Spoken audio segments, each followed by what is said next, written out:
Good morning, everyone, and welcome to another edition of 15-Minute Career Intelligence, Sports Industry Edition. And once again, I have a couple guests who are working in the sports industry, and they've agreed to take some time out to spend with us this morning and just to share a little bit about their background and perspectives from their career journeys. And so first, I have with me Lauren Nickle. She's a sales service executive for Major League Baseball, and she's been in Major League Baseball for over 6 years.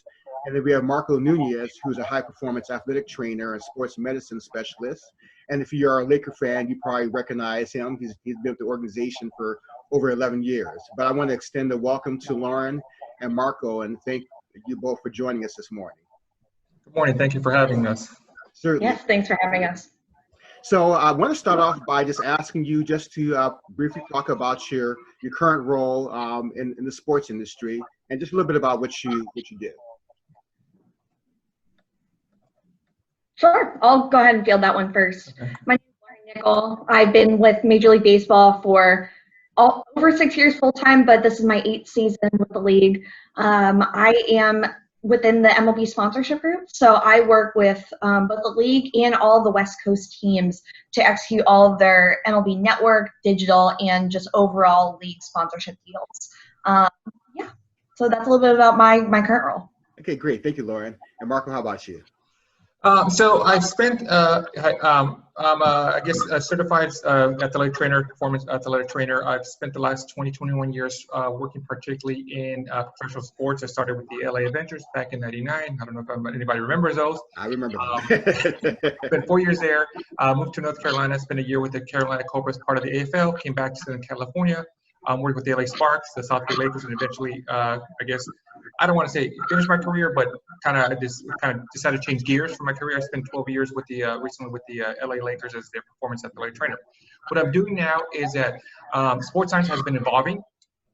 It's heading over to more of the sports science aspect. I'm sorry, sports medicine has been evolving. It's been heading more to sports science. So I'm currently working with a company based out of Seattle that developed some shorts that have EMG sensors, kind of tracking. So we're working to try to kind of develop more of an injury prevention. You know, when you play sports, there's always injuries. Athletes occur injuries, but obviously the number one goal is try to prevent injuries and be able to detect it, get ahead of the game, and monitor them, and hopefully prevent the severity of injury.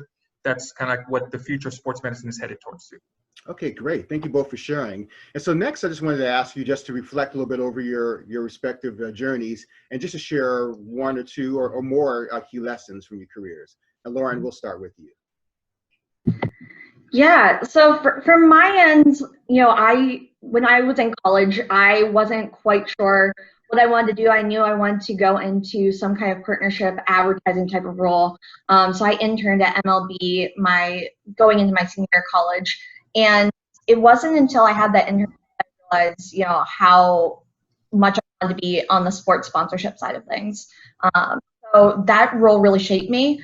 And then I was lucky enough that, you know, I built up the contacts during that internship that when I graduated, I was able to get right back within the same group right away.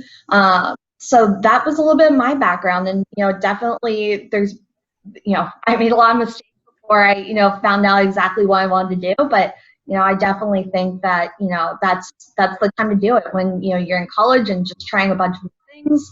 And yeah, that's what led me to my current role.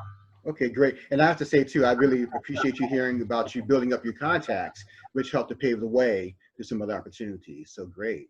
Okay, Marco, how about you? So, you know, I guess the two things that I've realized as kind of moving in my career, and I feel like I'm still kind of continuing my career, so to speak. And every time I speak to student athletic trainers, I always tell them, first, one thing, always be a little persistent, have confidence in yourself. And sometimes there's a little, it's weird because there's a fine line with being persistent and then being annoying, so to speak. You know, so you kind of have to balance that part. And then the reason why I say this is because I think that's how I was able to get my foot in the door with the LA Avengers. I was being persistent, even though they kind of denied my internships, but finally, I don't know what I did, convinced them, they allowed me to come in, and that's how I got my foot in the door. The second thing I always tell everybody is never get comfortable with whatever you're doing. You're always advancing, you always want to kind of keep moving, you always want to be learning. The word I use is evolving. You always want to be evolving. And I have a quote that I kind of always live by. If it doesn't evolve me, I don't want it to involve me. and it's just something that I want to keep moving on. And I think that applies to everybody in anything in every career. You want to learn, you want to evolve, you want to change with the times, just like this with sports, just like sports medicine. Things are evolving, things are learning, and if you don't evolve with it, you may be left behind. All right. So that's the quote of the day. If it doesn't evolve me, it doesn't involve me, or you don't want it to involve me. Correct. Okay, something to that effect, but I love that quote. Yeah. All right, so next I'm going to ask you all just to think about a couple individuals, one or two, who've influenced your career. And as we all know, that we have people who come along with us, they support us, they give us advice and whatnot, but people influence our careers in different ways. So if you could share one or two people who've been influential in your career. And Marco, we'll start with you. Yeah, there's two people that kind of pop right in my head when you mentioned that. The first person is Gary Vee. He was the head trainer with the LA Lakers. He was there for 32 years. I kind of took over for him. I worked with him, and the one thing that I realized with him, and the big thing that he instilled on me is when you work in sports medicine, or I guess when you work in any kind of field, gaining trust from your athletes or your clients is probably the number one thing. It doesn't really matter how much knowledge you have, doesn't matter how much you know, how many degrees, how many letters you have behind your name, but if whoever you're working with, they don't trust you, that really doesn't matter. The second person that was dear to me, or had a huge impact with me, he was a physical therapist. Back then it was called Health South. His name is Clive Brewster. He was the one that kind of highly recommended me for the position with the LA Sparks.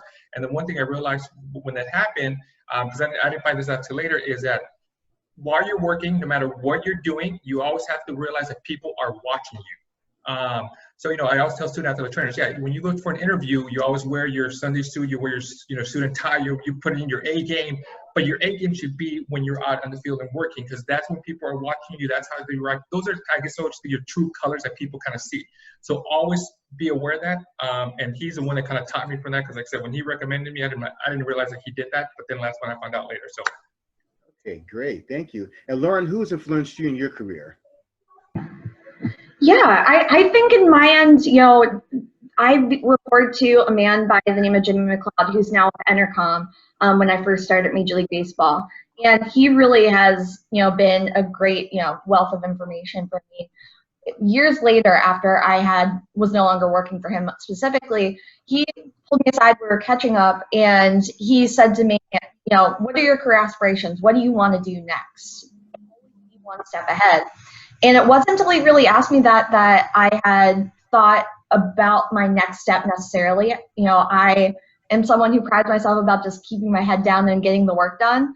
So it definitely, made me think. And, I gave him a very non-committal answer saying, I just don't want to make the wrong decision. And his response was, you can't take a wrong step if you don't take a step. And I think that's something that, it took a little while to sink in, but it definitely is something that I'm carrying with me going forward. You're not going to take the next step in your career unless you know what you want and you start asking for it. And I think that that's something that, is huge and so important for young people. Your first job right out of college isn't necessarily going to be your dream job, and it probably necessarily shouldn't be. And you just have to realize that you need to continue to move on to positions where you're learning something and you're continuing to grow. Good words. Thank you, Lauren. And so next I wanted to ask you both to share a very defining moment or a very memorable moment from your career. And obviously with both of you having worked as long as you've had, I know you've probably seen a lot of different things. And so Lauren, just want to go back to you and just to share a defining or a very memorable moment from your career. Oh man, there's two that stand out distinctively. The first, my second year at MLB was the first year that I was, managing a full campaign on the partnership activation side for something, and it was definitely a defining moment for me because it was something where I didn't feel like I was ready to, be the person calling the shots and managing something. But I rose to the occasion, and it gave me a lot more confidence going forward to be able to own my decisions. And, I knew what I was doing. I just needed to have confidence in doing it. And then the second thing, I am now more on the sales side rather than the activation side. But I was based out of the New York MLB league office for 5 years prior to moving out here. And I think that, making the jump from activation to sales was really a defining moment for me because, again, just going back to, knowing what I want and wanting to take the next step of my career. And I think that was really a pivotal moment, just, moving out here and, continue to work with our New York team, but, definitely being more client facing out here in our Los Angeles office. Great, thank you for sharing. Yeah, and I love to, just hearing you, just the risk that we have to take, sometimes to create those opportunities. And so, very good. And hopefully the transition out here has been working out okay for you. Yes, if anyone in the sports industry will tell you, location is all important. You have to be very, very flexible if you want to be in this industry. The opportunities aren't necessarily just in one place, so you definitely have to be flexible as to where you're willing to live and relocate to. Great. All right, Marco, how about you? I'm really curious to hear defining a memorable moment for you. Yeah, I'm going to actually piggyback right up what you mentioned. Same thing. I'm a Southern California kid. I grew up in Los Angeles. I went to school to Cal Poly Pomona, and as they say, most people do not leave maybe like a mile or 2 mile radius from where they live. They kind of stay within the area. So when I had the opportunity to become a head athlete trainer, which was on the other side of the United States, I had to go to North Carolina to Charlotte, going from LA, Southern California to Charlotte, different.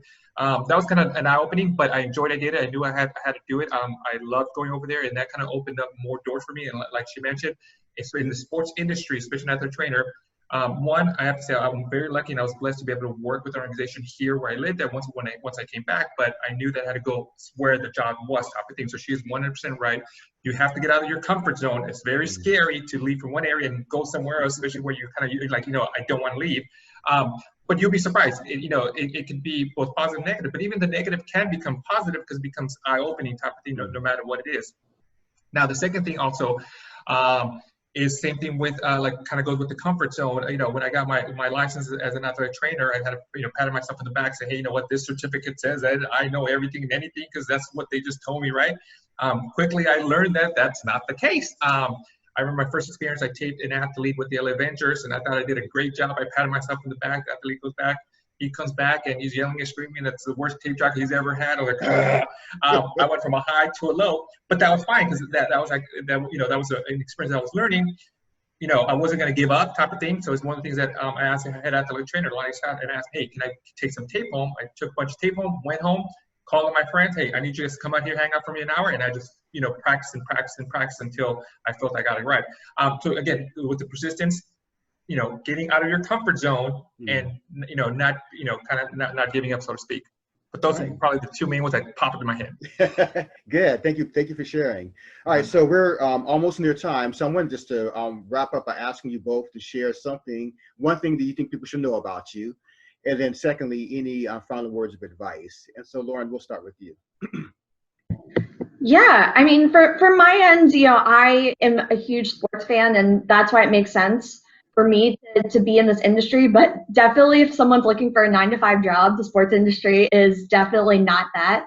Going to what I was saying before about flexibility, just flexibility not only in your location, but also your schedule. Regular season baseball is usually and normally you're 162 games. So it's a long season, and it's definitely something that you're not passionate about, in my case, what you're selling, then, it really shows. So I think that that's something so important for people that are considering careers in the sports industry. And then as for advice, I definitely, when it comes to resumes specifically, I get a lot of resumes sent to me for referrals. And especially for people that are just starting out in their careers, I like to remind them once I see them, because I usually see ones that are 2 pages and really wordy, that your resume is meant to be your highlights. It's meant to, say why your experience aligns with the job, not necessarily a laundry list of everything that you've ever done. So definitely think about that and curate it. When I see people that say, like, I have non-traditional experience, I don't have, anything sports related.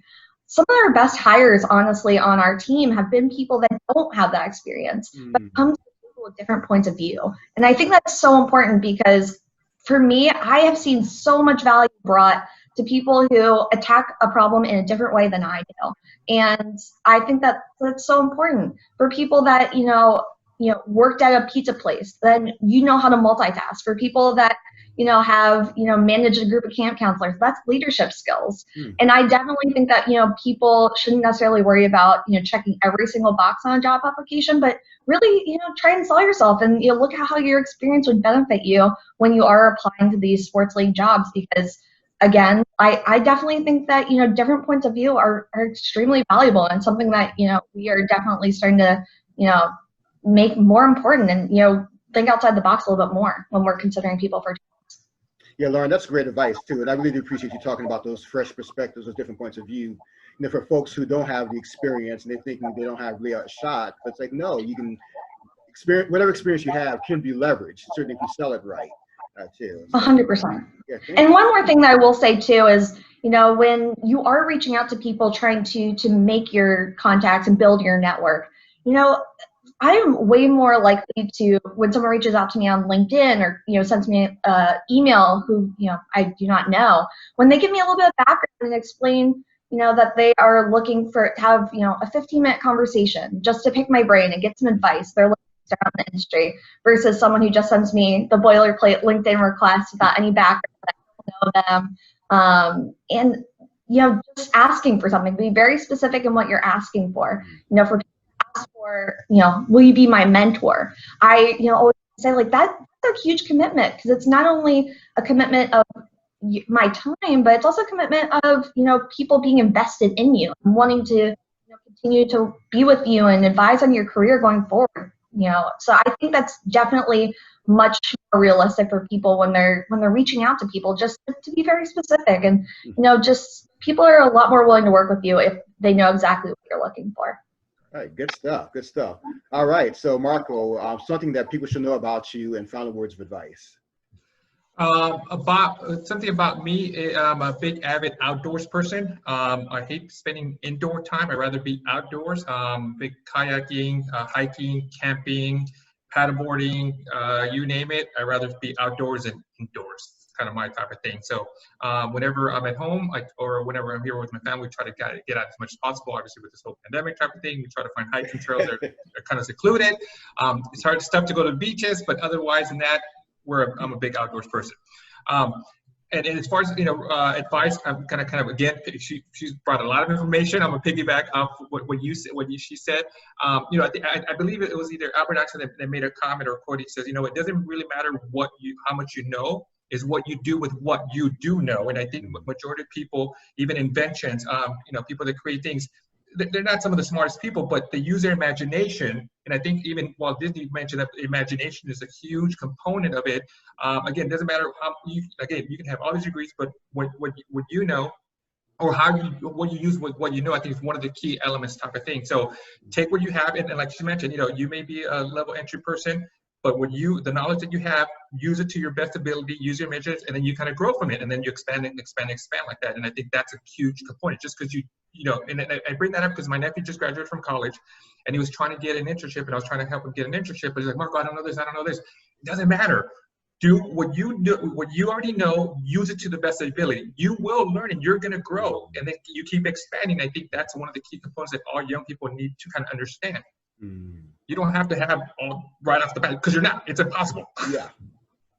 All right, good stuff. Well, a lot of rich words of wisdom in this segment. So I want to thank Lauren and Marco for taking the time out again. And I wish you all the best in your careers. And I look forward to staying in touch. All right, thank you again. Nice meeting you. Thank you for having me. Okay, so take care.